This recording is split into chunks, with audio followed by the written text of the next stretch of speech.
Hi, Mary Rose McGuire here with McGuire Copywriting, and I decided to take a little bit of a break today because I've done a lot of writing lately.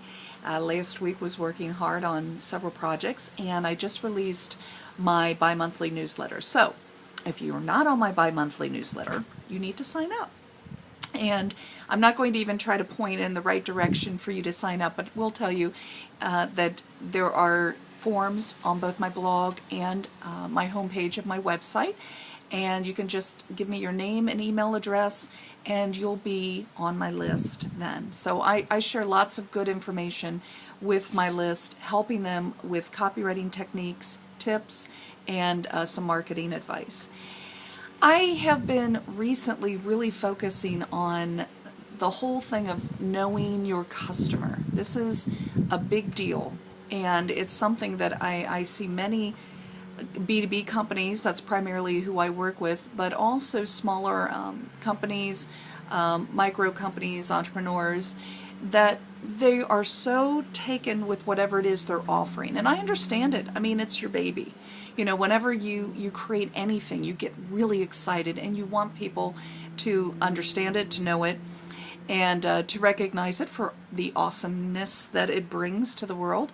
But what happens is that you're not really zeroing in on what your customer needs and what your customer wants. So you need to understand your customer. This is a big trend.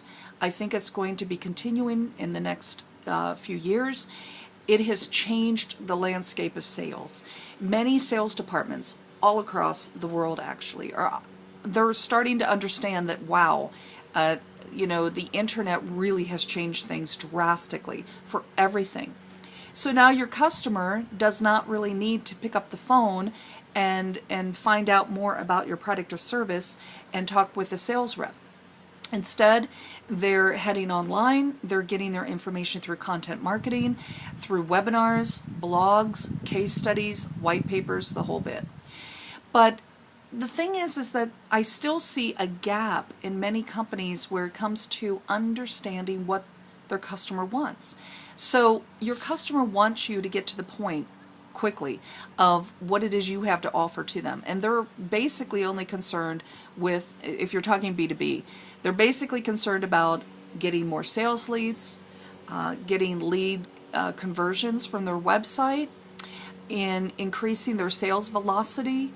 There's just, decreasing operating costs. I mean, these are what the concerns that are on the front burner. How does your product or service help them do that? How does your product or service help them basically make more money and decrease costs? So, just some things to think about. I work with a lot of people in the sales industry, technology, executive leadership, human resources training, that sort of thing, and it's very fascinating to me, especially with sales professionals, because so much has changed regarding the sales cycle and the role that sales holds in companies now, and what sales managers, VP of sales, what they're focused on. So anyway, that's my little thought for the day, and maybe you can think about that, how it relates to you and what you're offering to your customer. Remember, it's always about the customer. So, hope you had a good Labor Day weekend and that you're off and running for a productive week already, and keep swinging for the fences. Thanks.